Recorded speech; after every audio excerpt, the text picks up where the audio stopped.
Hey guys, my name is Abdur. I'm a junior at Harvard University studying computer science and economics, and I'm a tutor for Ringle.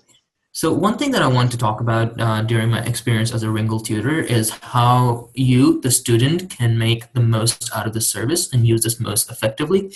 And the best tip that I have to give is that you need to have a system of your mistakes. So here's how I would recommend you go about it. So the first thing, and your tutors can be super helpful, you can actually explicitly ask them, so which areas, which general patterns do you see me frequently making mistakes on? So once you know your mistakes, here's the best way to go about it. Like on your own time, I would very strongly recommend that you sit down and you look at the mistakes and then you target them one by one.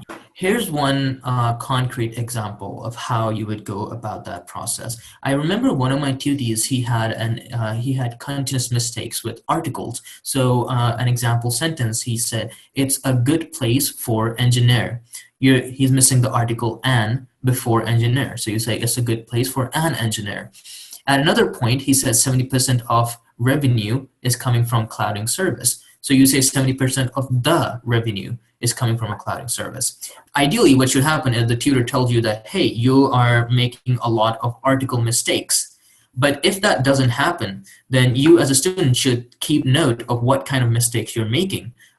It really helps that you get a feedback report later so you can read it and see through it. But note that you were like, okay, that's one article mistake, 2, 3, 4.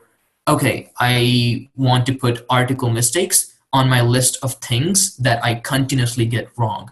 And then I want to target it. So each time when I'm using a sentence and I'm using an article, so you would review it, see how articles are used, what nouns they're used with, and then you would, every time you're using a sentence that needs an article or you're using an article, you would try to be mentally aware of it and target that until you notice that no lesson that you have picks out an article mistake.